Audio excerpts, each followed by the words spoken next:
got something for me? I'll have it for you tomorrow.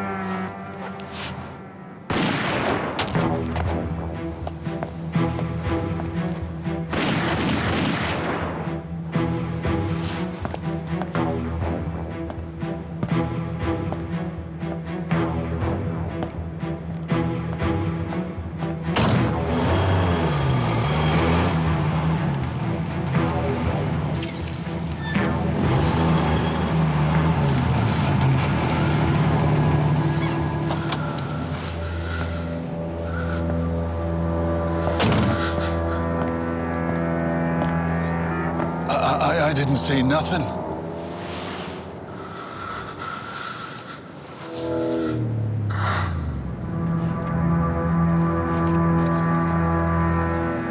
That's for your bad eyesight, son.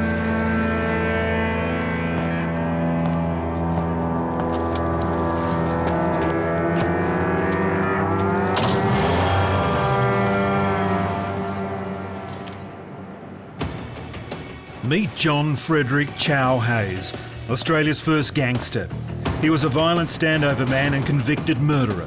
For over 3 decades, he wreaked havoc on the streets of Sydney.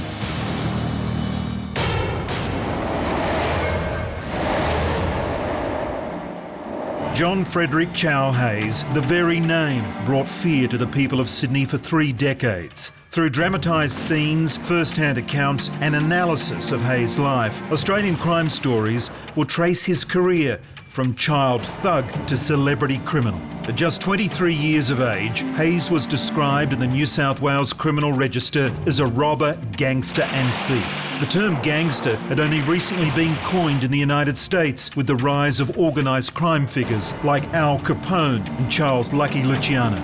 But this was no throwaway line. The police considered Hayes to be Australia's first gangster. Chow Hayes was a violent outsider from the get-go.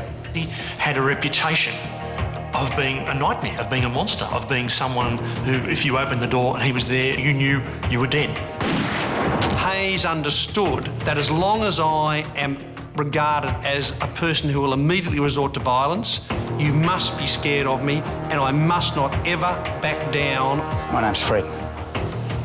People call me Chow. Chow Hayes certainly became the most feared gangster in Sydney. Don't know where it came from. Must be the eyes. They say they're the window to the soul, and maybe he didn't have one.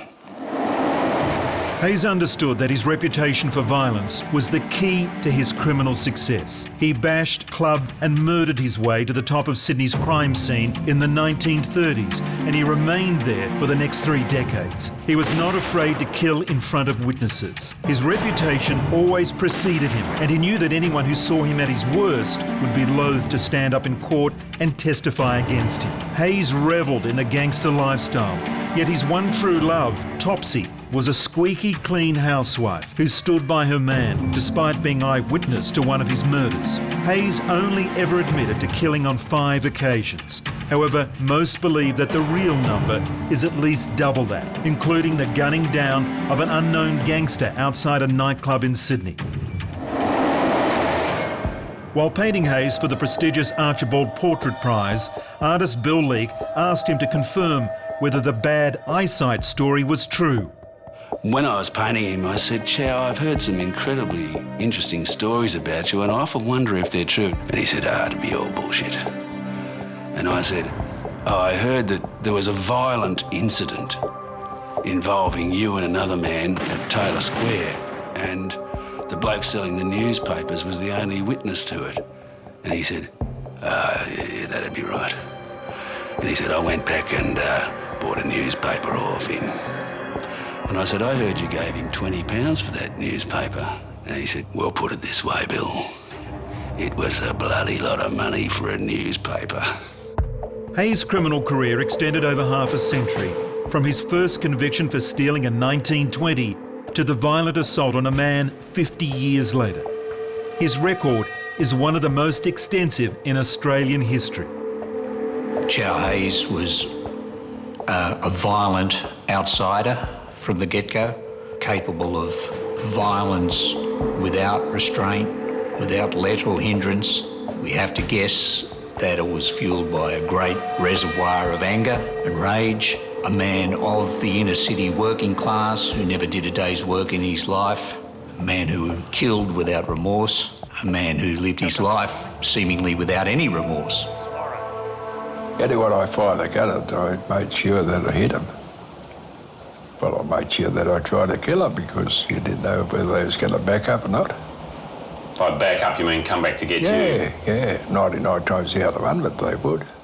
Well, Chow Hayes was certainly the most feared, most notorious, most violent criminal of his era, of the 30s, 40s and 50s. He was a person who believed society, as he saw it, was divided into squareheads, those who upheld the law, went to church on Sundays, doffed their hat at a lady in the street, gave up a seat on the bus for women, and basically had nothing to do with the criminal class. He, on the other hand, thought that it was, without any remorse, okay to be involved in bashing, slashing, razoring, and eventually shooting, as long as this took place among the criminals. There is no doubt that he beat up, wounded, maimed probably scores of people. It came with the territory of what he did as an extortionist and a standoverman. His modus operandi is violence. I would say scores, possibly hundreds of times he would have been involved in fights. It was his currency. That's what he did. He threatened, he hit, he fired guns at people. I think people were absolutely scared out of their wits about this bloke because he had a reputation of being a nightmare, of being a monster, of being someone who, if you opened the door and he was there, you knew you were dead. Frederick Chow Hayes never showed a moment's remorse or regret for his murderous life. And do you feel any remorse for it now? A sociopath has no remorse and doesn't have the ability to feel guilty. They always blame somebody else. So for somebody like Hayes, who never had any remorse for murdering somebody, he would have that old thought in his head, well, he had it coming, that it's always somebody else's fault, and that if he got murdered, well, he should have looked twice, shouldn't he? The world's a hostile place. I'm going to get in first. I don't care about anybody. No one's going to care about me, so I don't sure as hell care about anybody else. I'm going to get what I want. And just, if you stand in my way, then that's just your tough luck.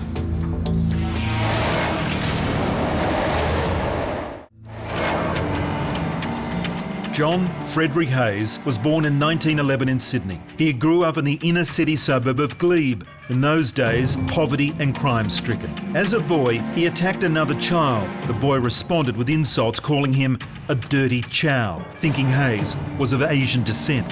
The nickname stuck, and Hayes would be referred to as Chow for the remainder of his life. When he was 3 years old, his father, who was working in the country as a ringbarker, came down to Sydney and joined up with the Light Horsemen and went off to the First World War.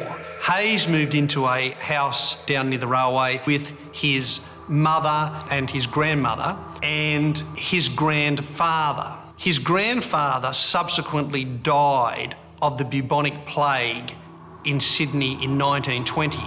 At the same time, the war had ended in 1918, so Hayes had had no father figure at home from age 3. Well, the First World War was like a giant wrecking ball through the male population of Australia, and particularly the cities. It left families without brothers and fathers, and it left a generation with a very disturbed, totally absent mentor generation. Boys the age of Chow Hayes, who were brought up with very shadowy fathers at best. It didn't make for happy home lives, nor did it make for well-adjusted and focused young men. Don't forget, in the 1920s, post-World War I, there were a lot of angry young men around the place. A lot of blokes didn't come back to live the wonderful white picket fence dream. They came back and they had no job and no family. They'd had all sorts of horrible experiences in the First World War. Some had come back disfigured, so that they were no strangers to doing it rough and to living a violent life. So there was no shortage of young blokes you could employ to go around and belt someone if you needed to run your crime empire. Hayes grew up in the shadows of World War I. Australia's population at the start of the First World War was just 5 million. 417,000 men were enlisted. Over 60,000 were killed and 156,000 were wounded, gassed or taken prisoner. Hayes' father was one of the thousands of soldiers who returned to Australia physically and mentally scarred by the horrors of the war.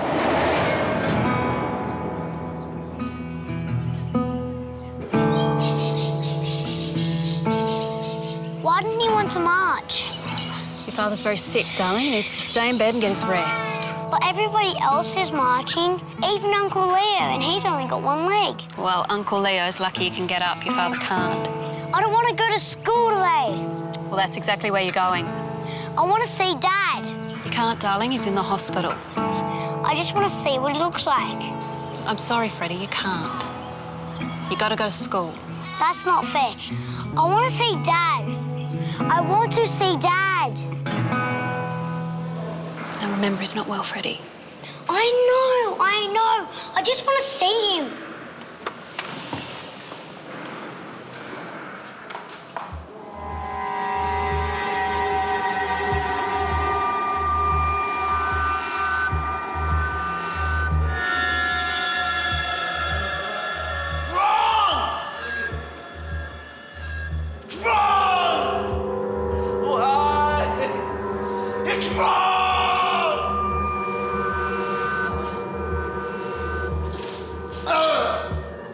Chow was about 11 years of age, and his father was in a straitjacket at the time when he met him.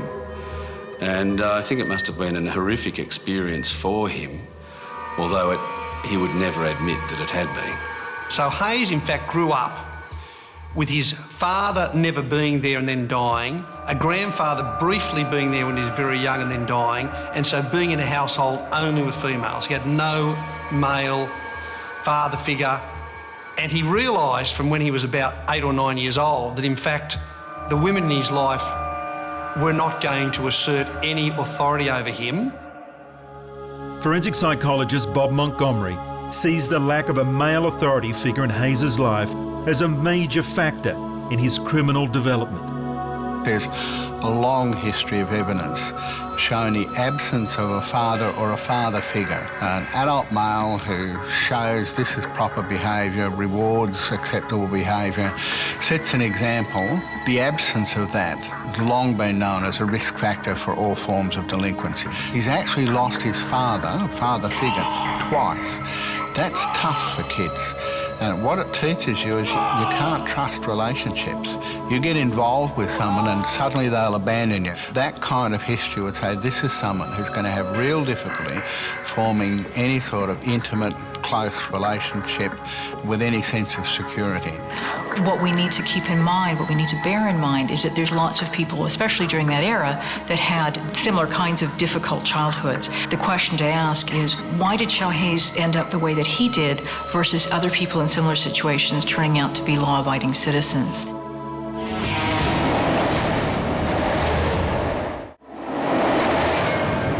Hayes was certainly not on his own in being without a father figure, but he turned to crime. At 11 years of age, Hayes started running with a gang of youths known as the Railway Gang. Hayes and his gang of toughs would hang around Sydney's bustling Central Railway Station and prey on new arrivals, bash and rob them. Hayes and his gang became expert thieves and would often shoplift from the department stores of Sydney. Hayes may have been a clever thief, but he was so active that he was always coming to the attention of police. What happened to Hayes was he found himself at age 14, after half a dozen convictions for shoplifting, being sent to Gosford Boys' Home. It was the classic case of the university for criminals. Half a dozen to a dozen of the leading criminals over the next 20 years in Sydney all went through the same process, and it absolutely set Hayes on a course, as far as he was concerned, where he learnt everything by the time he was 17 about being a criminal. Most of all, he learnt you cannot back down at any stage. He was going to absolutely assert his authority in Sydney as a standover man in the future. Prison for a juvenile is often seen as a gladiator school. You learn to become antisocial because antisocial is the norm. And prisons are the adult version of that. You go into prison and you go into prison with the view, I have to be a certain person, otherwise I'm going to be victimised in prison. These kids start to get into trouble early, so they start to mix with the other kids who are getting into trouble. They may be sent to an institution where they're actually locked up with kids who are really good at getting into trouble. And we've known for a long time from American research, the worst thing you do with juvenile delinquents is put them into a treatment program with other juvenile delinquents. After his release from Gosford Boys' Home, Hayes returned to crime and eventually came to the attention of one of the queens of the Sydney crime scene, Kate Lee. Hayes joined a network as a standover man collecting from SP bookies. And how much were you standing over them for? Oh, SP bookie, £5, £5, like $10 a day's money. And if they didn't deliver that payment, what would you do? Close it up. How would you close it? Smash it up to pieces, smash them up with it. Use your razors? Yeah. Well, I guess one of the main weapons in the armoury of any extortionist or standover man is a reputation for violence. One thing that Hayes had in common with a number of the other successful criminals at the time was this propensity to explode into sudden rage. Hayes had a reputation as having a hair-trigger temper. Hayes' biographer, David Hickey, believes one incident in particular made Hayes' early reputation. A major criminal in Sydney of the day was a guy named Frank Green. He's a serious criminal who has serious convictions, carries a gun. Hayes sees him at a party. Green comes up to Hayes and says, "You were eyeing off my woman." And Hayes said, "No, I wasn't." And he said, "Yes, you were, and I don't like it." 4 hours later, Frank Green comes out of the party and Hayes says, words to the effect, "I've got a present for you," and immediately whacks him with the metal pipe across the head. He goes down, he's semi-conscious, and Hayes then kicks him and gives him a hell of a kicking, such that Green is actually in hospital for the next 4 weeks. It absolutely is one of the landmark episodes that makes Hayes' reputation. And here's the new guy to be feared in Sydney, Chow Hayes.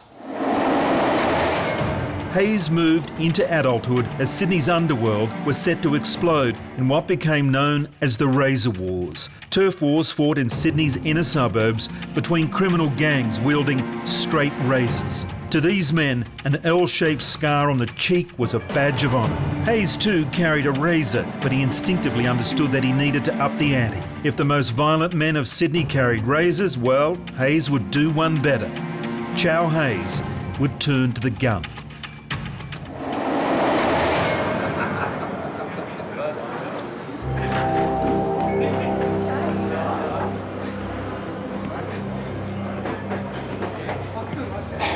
Pony, precious.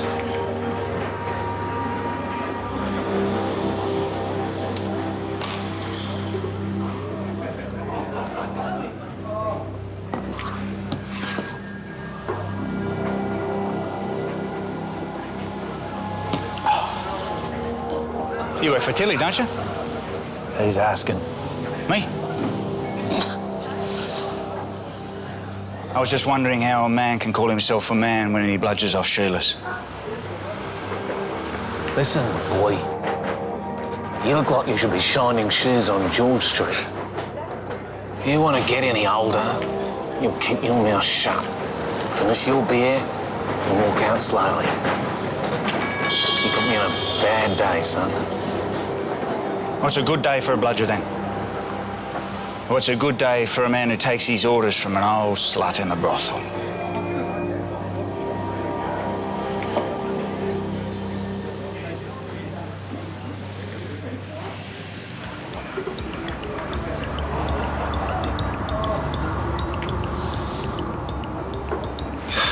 Go back to school, son, before you get hurt. You're gonna have to do better than that, bludger. My name's Fred. People call me Chow. You tell that old mould divine I want 50 quid in my hand every week, and if she falls behind in the payments, I'm gonna come and find you, and I'm gonna shoot you. and I'll shoot every bludgeon bastard like you she sends round to back you up. You'll need an army. I got one. An army of one.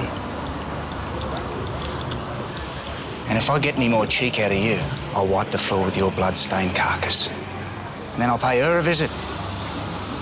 Chow Hayes. Remember the name? You tell her she owes Chow Hayes. She ain't gonna like this. I'm not asking her to like it. I'm telling her to cop it sweet.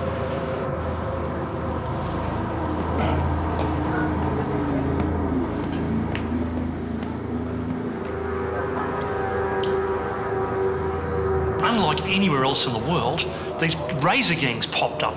The razor is a frightening, dreadful symbol. I mean, it's not like in the United States and Chicago where you might come out with a Tommy gun and let somebody have it from a distance of 50 metres. You can conceal them anywhere, in a sock, in your coat, in your hat. And when they come out, you come up to someone and you're so close you can smell them. And just the fear that you can imagine when someone produces one of these things and you know you're going to be cut wide open. It's just a dreadful weapon. And do you remember carrying a razor?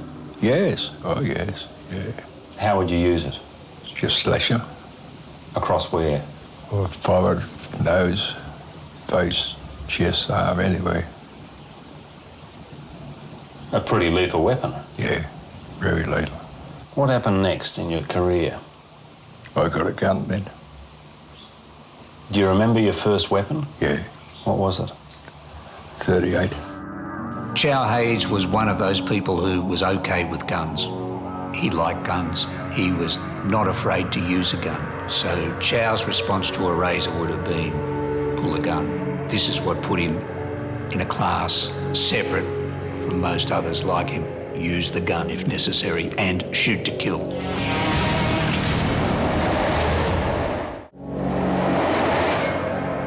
Hayes saw no threat from men wielding razors. He knew his notoriety as the toughest man in Sydney was based on him always being the quickest, cruelest and most violent. By the 1930s, Hayes had established himself as one of the most feared men in Sydney. He routinely shot and wounded men who stood in his way. He knew he would not survive as a standover man unless he was prepared to go further than the competition. Hayes had a close association with Kate Lee, but that didn't stop him attacking her foot soldiers. In 1936, Chow shot one of Kate Lee's henchmen, Jack Baker. I was at the Lansdowne Hotel and this bloke over there, he'd just come over from Melbourne. Found out later his name was Baker. So he asked me what I was doing there. I said, I'm going to see old Kate, you know. He said, yeah, I'm looking after her. He said, we don't want you there. And he come over, you know, singlet, flexing his muscles. What do you want? Oh, I want to give you this present. I shot him 3 times. 3 times in the stomach. Then in 1945, Hayes murdered Sydney criminal Eddie Wayman, shooting him 5 times as he lay in his bed. Hayes was charged with the murder but was acquitted on trial. He was also in and out of prison for other crimes. 6 months here, a year there. But he saw his spells behind bars as an occupational hazard. Through the 1920s, 30s and 40s leading up to the war, Chow Hayes has an unbelievable criminal record where there's dozens of appearances in court. He never quite got that, in fact, half his life was ebbing away until he was a very old man when he suddenly realised he'd spent more than half his life in jail. What he just understood was, this is my life, it's almost my occupation, because all he cared about was as soon as he was out of jail, you had to quickly re-establish that you were the toughest guy in Sydney. Your reputation relied on that so that you could automatically collect the standover without having to do much about it. If you didn't, there would be other young up-and-comers who would want to establish their reputation as the toughest man in Sydney, and he wasn't going to let that happen no matter what. Forensic psychologist Stephen Barron sees Hayes' single-mindedness as behaviour typical of a psychopath. People who have psychopathy are extremely antisocial. They have their own set of rules which are grounded on their own experience and value systems, and those value systems and rules that they live by often bear no resemblance to the ones that you and I are supposed to live by. Psychopaths occupy lawyers' offices, they're CEOs of companies, they're highly successful, charismatic, charming, productive people. I suppose to get to the top of the food chain, you need a certain level of focus. And psychopaths have this kind of focus. They're ambitious, their families come second, third and fourth, and they do the job that they have to do to the best of their ability, and that's their value system. One of his most infamous deeds was the murder of Bobby Lee in 1951. Lee was a boxer who had banged heads with members of Hayes' gang, and he knew that Hayes would come looking for him. Lee decided to get in first. He went to Hayes' home and shot and killed his nephew, Danny Simmons, in a case of mistaken identity. Hayes was supposed to be at home one night, just listening to the radio at home. In fact, he went out, but his nephew, Danny Simmons, did stay home listening to the radio, and while he was sitting in the lounge room, somebody, which in fact was Bobby Lee, snuck up and shot Danny Simmons through the window of Chow Hayes' house, believing it was Chow. Subsequently, over the next couple of weeks, Hayes and his key ally of the time, Joey Hollowbone, make raids in the evening on a couple of houses because they've had tips that Bobby Lee is staying there. In fact, they miss Lee, but the word gets around that Hayes and Hollowbone have busted into several houses looking for you, and the heat is on. They had guns. They're going to finish you.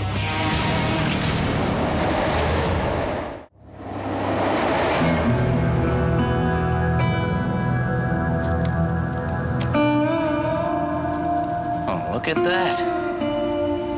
I reckon you're bluffing. Well, you better be right. I'll raise you 10. You'd better not be. Have a look at me. Go on. Okay, then. Oh, I better be going, so... You're on.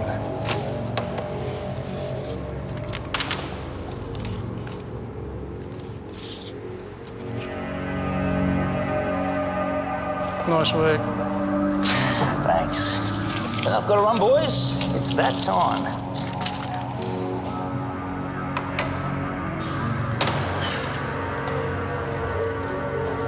You're not going to try and bluff Hayes, are you? Who's bluffing me, mate? I've got him running scared. Well, not what I hear.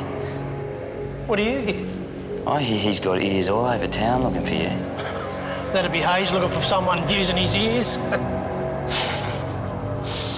Just keep your eyes open. They're open. Hey, why don't you come down to the Ziegfeld room tonight? There's a new bird on from the Philippines. You'd never pick her as a fella, they reckon. Nah, mate. Family night tonight. Blokes getting their gear off, I don't know. You came to watch me fight. I'll leave you to it. Watch out for Hayes, all right? He's not going to shoot me at the Ziegfeld room, is he? There'll be 300 people there. I'll be sweet. I'll watch out for him with one ear, and I'll have the other ear on the Filipina.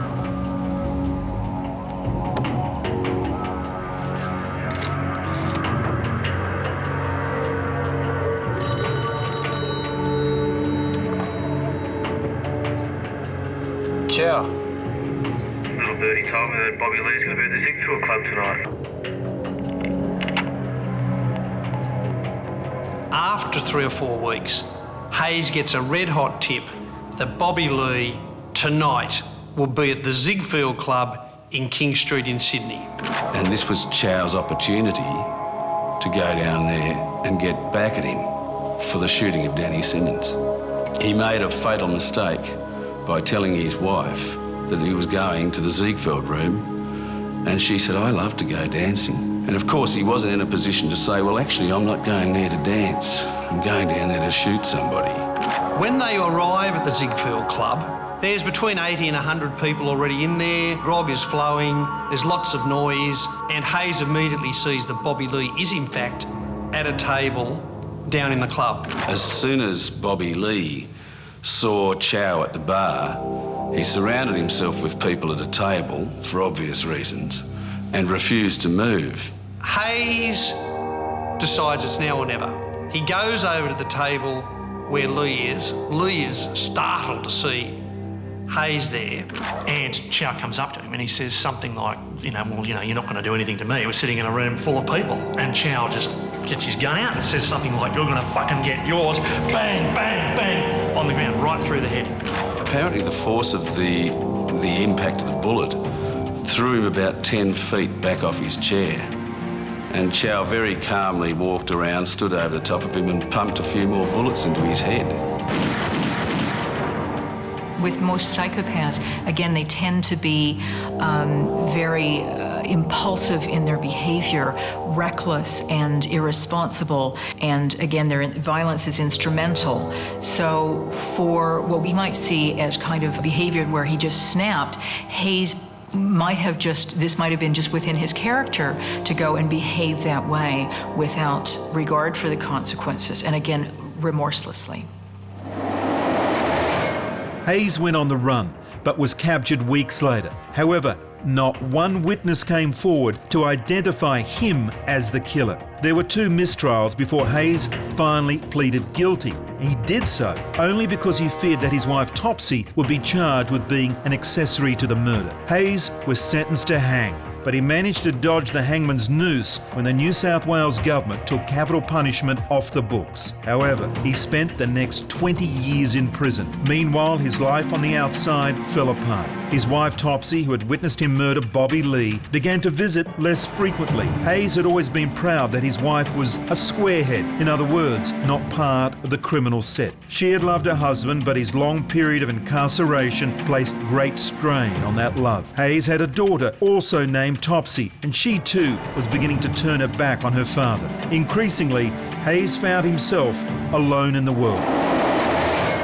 Psychologist Janet Hall believes even a man like Hayes would have felt the loss of his wife and family. One wouldn't think it would be love as normal people would know it, but the need to have that attachment, to know that there is somebody there who cares. She was the mother of his child and the matriarch of the household, and so it would have helped him keep sane, to have that sense of belonging. He seemed to me to be very proud of the fact that he had a wife who he was able to describe as a squarehead. She was a nurse and was never really fully aware of what he was up to, which was an incredible thing because as Sydney's probably most notorious gangster, it must have been pretty hard to keep it hidden from his own wife.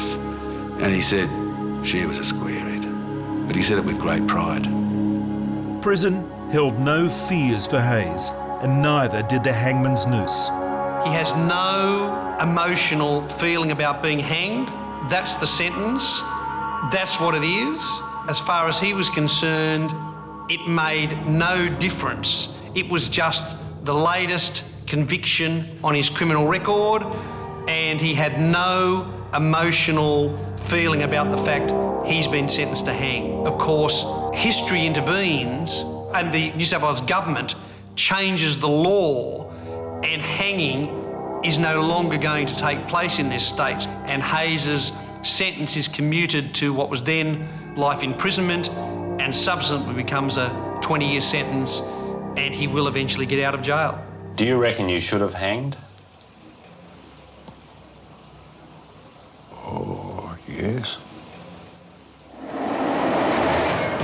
In jail, Hayes used the only skills he had, extortion and standover tactics. Prison is a tough place, and some of the young crooks would not let Hayes have things his own way. In 1969, he was set upon by a group of prisoners at Parramatta Jail and savagely bashed.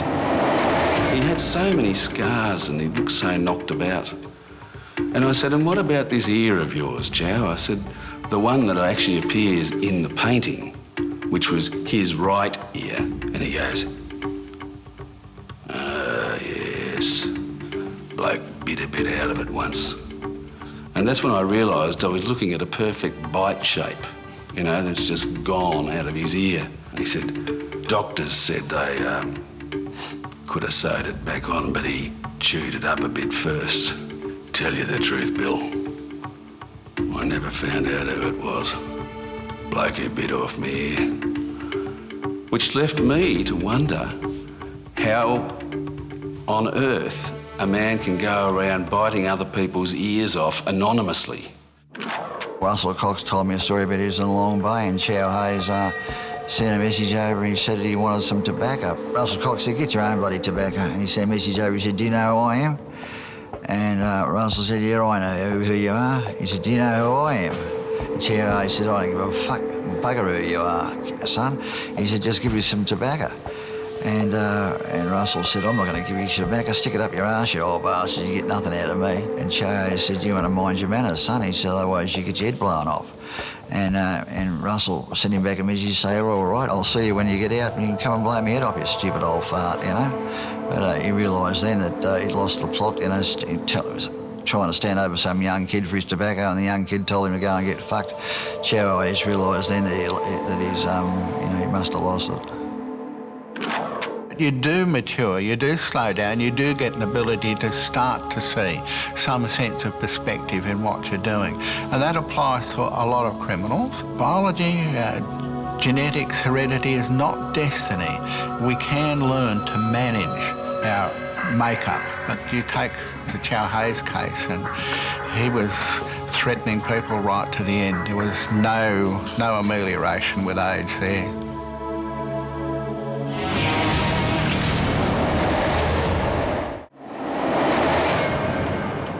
Hayes was released in 1973. He'd spent 18 years in prison for the murder of Bobby Lee. But Hayes was not one to leave his criminal past behind him.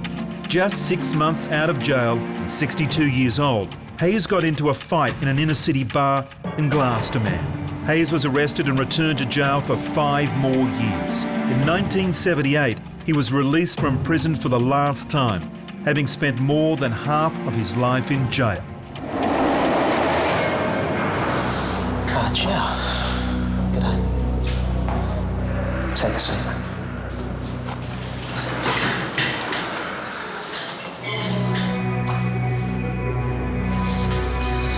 Congratulations. What for? Well, you're the owner of the largest corrective services file in the history of New South Wales. Man does his best. 2 murders, serious assaults, theft, property damage. Is that all? Well, I think we both know it's probably not. Look, you're 66, Chow. You've never done a day's work in your life, and you've got no skills. So I'm inclined to think that you're probably beyond rehabilitation. Look at me, mate. Couldn't pull a skin off a rice pudding. Sure not going to go pick a fight. So what are you going to do with yourself? Maybe I'll write a book about my life. Have you ever written anything before? It's a pretty good start right there. Oh, Chow. Look, you left school when you were 12. You're what we call a functional illiterate. I'll get someone else to write it for me. Well, who? I'll find someone. I was always pretty good at getting people to do what I want. Now that's a problem, Chow. We can't have you going back into society and wreaking havoc. I mean, the press are going to have a field day. All right, now listen, Frank. Here's the drum. All my enemies are dead. All my mates are either in the ground or coffin chasing. I'm over it. I just want a quiet life. I won't be back in here. Parole would have approved your release. You're a free man, Chow.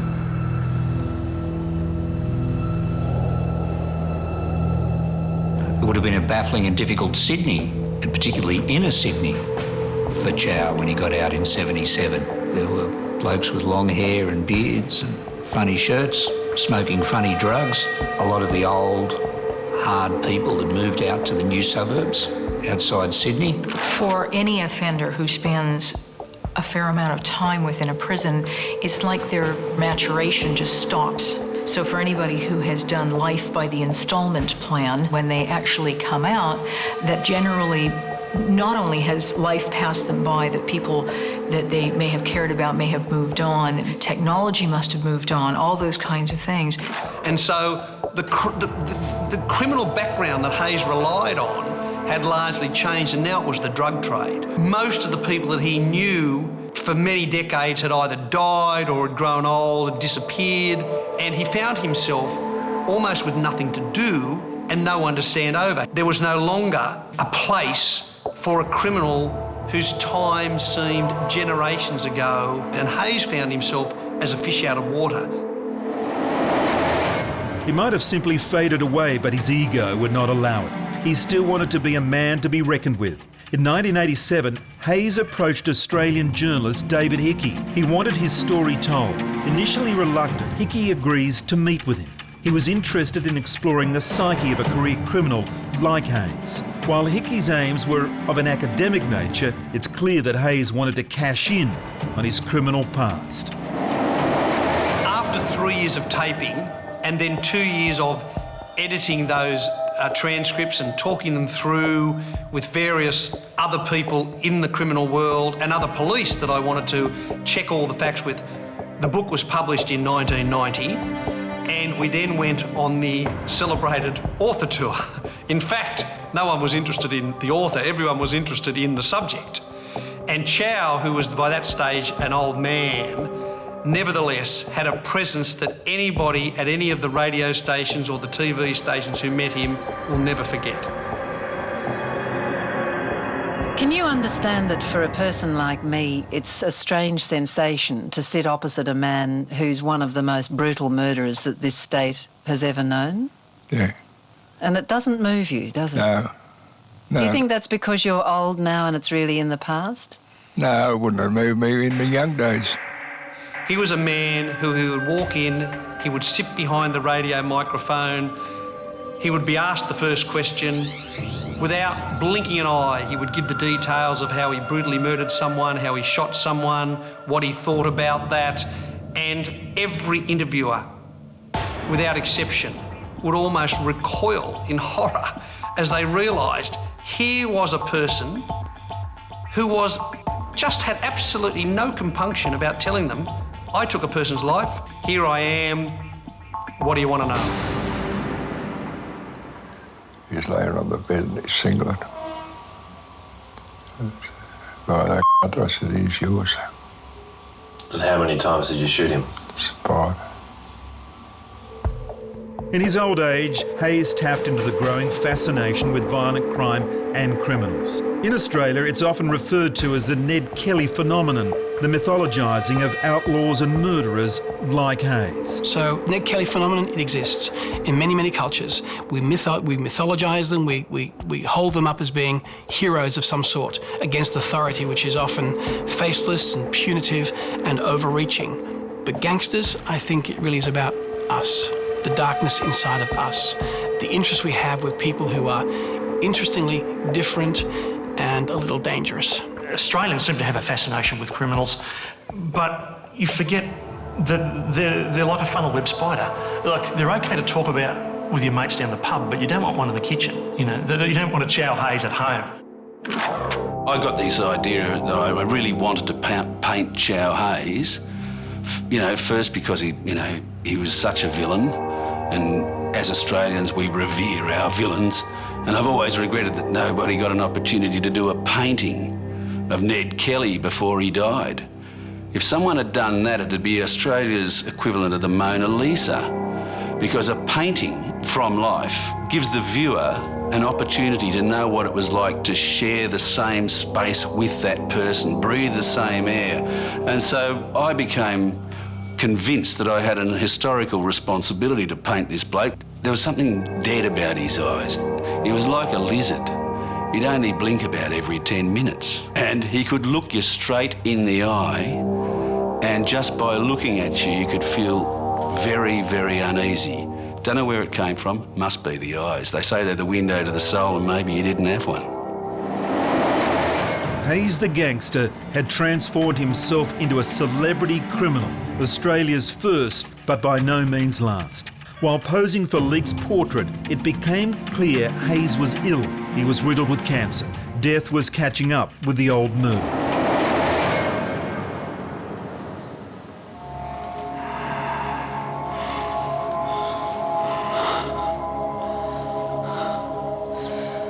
G'day, son. G'day, Chow. How you going? As good as a dying man can. Yeah. Yeah, I know. Can I get you anything? Yeah. There is one thing. Yeah? You know that clown who used to work in the papers? Dave, yeah? That's him. You think you can find him? Yeah, I can find out. Could you do that? He owes me a few bob. Oh, look, I don't know about that, Chow. About $6 grand by my reckoning. $6 grand? Listen, son.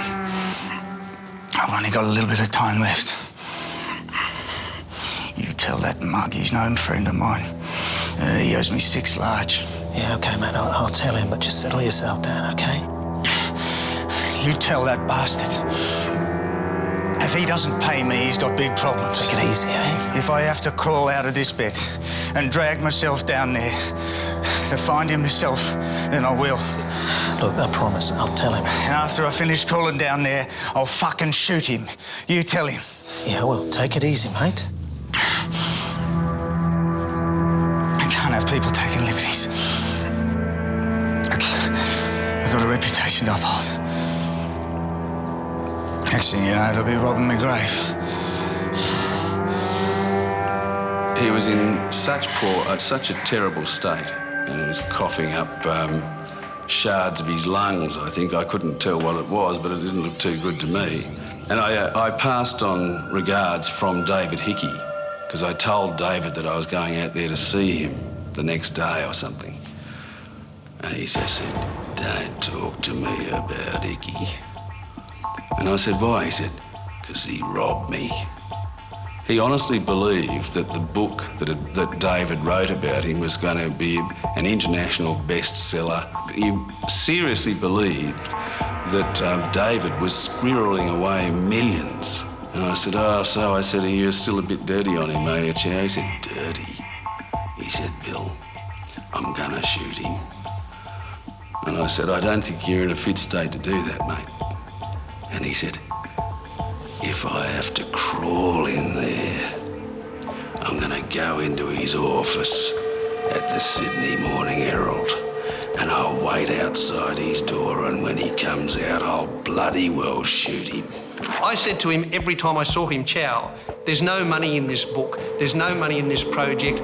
You know, I'm telling you, I'm interested in the psychology of the criminal mind." However, even up to his deathbed, he is still interested in threatening from the bed, "You owe me money, you know, you're going to make money out of this project and I want the money."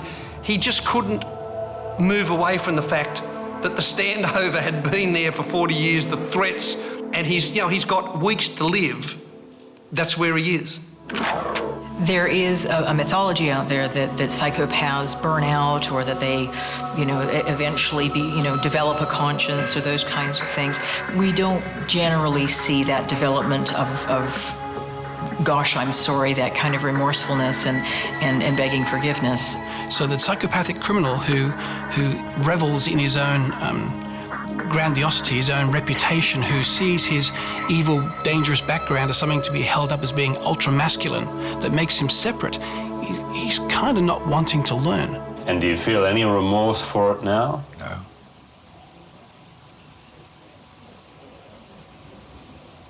Does that strike you as odd? Not really, no. It's either me or them. Those tough days, and we get to go with the tough. Well, it wasn't really either you or them. You could have walked away from most of those. Oh, yes, could have walked away, but you'd have lost face, you could have walked away. Chow Hayes went to his grave completely unrepentant. Nearing his death, he remarked to Bill Leake that he measured the worth of a man by the number of people at his funeral. If the cemetery was full of mourners, Hayes believed the man had lived a full life and had been respected by his peers. Hayes was buried in a simple ceremony in front of just 5 people. The old gangster who had murdered his way to the top of Sydney's mean streets was gone, and despite his notoriety, few cared when he died.